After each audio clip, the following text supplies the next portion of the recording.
حضرت عمر جب نعرہ لگاتے نا تو کیسر و کسرا کانپتے. سفیر آتے روم کے ملنے کے لیے تو کہتے جاؤ عمر نفل پڑھ رہے ہیں، ٹائم کوئی نہیں. ایک دن اندر میٹنگ ہو رہی تھی، حضرت عمر میٹنگ میں بیٹھے تھے.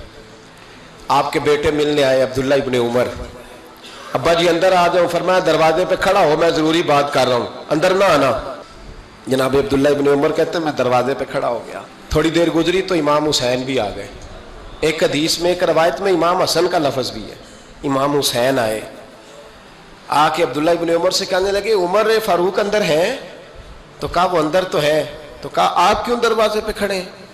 کہنے لگے ابا جی نے کہا ہے یہاں انتظار کرو، میں کوئی ضروری بات کر رہا ہوں، لیکن شہزادے میرے لیے کہا ہے، میرے لیے آپ جانا چاہیں تو چلے جائیں. امام حسین کہنے لگے امیر المومنین کوئی بات کر رہے ہوں گے، میں ظہر کے وقت مسجد میں مل لوں گا، ظہر کا ٹائم آئے گا نا تو میں مسجد میں مل لوں گا.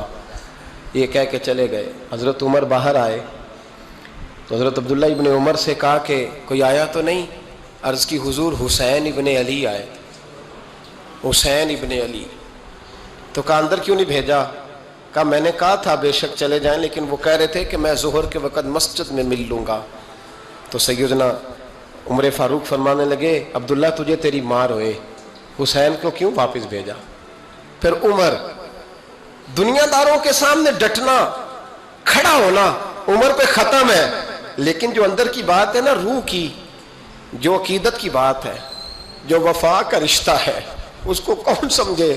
یہ جو روح کی مجبوریاں ہیں، یہ جو وفا کی مجبوریاں ہیں، اسے لوگ کیا سمجھیں؟ انہیں کیا پتا کہ مرشد کے بیٹے کے پیر چومنے میں حسن کیا ہوتا ہے. انہیں کیا پتا کہ جب استاد کا بیٹا گھر میں آتا ہے تو دل کرتا ہے مکان بیچ کے اسے دے دیں، اس کے باپ کی نیکیاں بڑی ہیں. جناب عمر فاروق دوڑے گئے، امام حسین کے دروازے پہ دستک دی.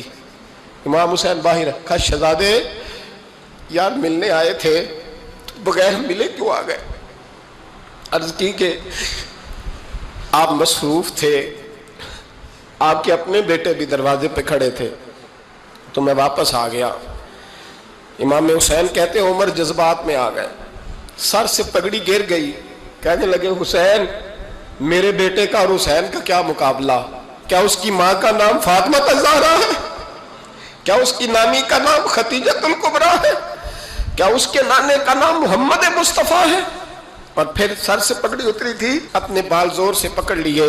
کہنے لگے حسین میں نا مکے میں اونٹ چرایا کرتا تھا اور ڈنڈوں سے مار کھاتا تھا اپنے باپ سے. یہ جو آج ساری دنیا میں عمر کے نعرے لگتے ہیں یہ تیرے نانے کا صدقہ ہے. شہزادے میری وفا اور میری وفا میں جب تیرا دل کرے نا توڑ کے آ جایا کر.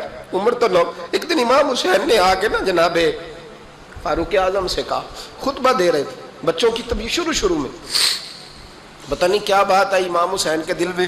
کہنے لگے عمر نیچے اترو، یہ میرے نانا کا ممبر ہے.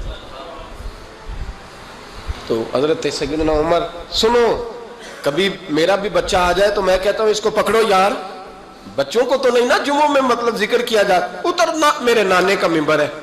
جناب عمر اتر کے نیچے کھڑے ہو گئے. تو کہا جا کے اپنے نانے کے ممبر پہ بیٹھ. تو حضرت عمر رو پڑے. کہنے لگے شہزادے میرے نانے کا ممبر ہی کوئی نہیں ہے ہی نہیں، یہ ممبر یہ مصلی یہ تیرے نانے کی شان ہے، میرے نانے کا کوئی ممبر نہیں، تیرے ہی نانے کا ممبر ہے. تھوڑی دیر کھڑے رہے تو امام حسین کہنے لگے اچھا کوئی نہیں آپ کے نانے کا ممبر کا نہیں؟ کہا چلو پھر میرے نانے کے ممبر پہ بیٹھ جاؤ چلو خیر ہے. کوئی نہیں آپ کے نانے کا؟ کہا نہیں. تو کہا کوئی نہیں پھر میرے نانے کے. جب حضرت عمر بیٹھے تو بڑا شاندار جملہ کہا. فرمانے لگے میں ممبر پر مرضی سے نہیں بیٹھا تھا، مجھے ابو بکر نے بٹھایا تھا، اور پھر حسین کے کہنے پہ میں اترا ہوں، اب مجھے حسین نے بٹھایا ہے. اب کسی کی جرت ہے تو عمر کو اتار کے دکھائے، اب میں حسین کا تیری نسل پاک میں. یار کتنی بے شرمی کی بات ہے، لوگ امام حسین کو باغی کہیں.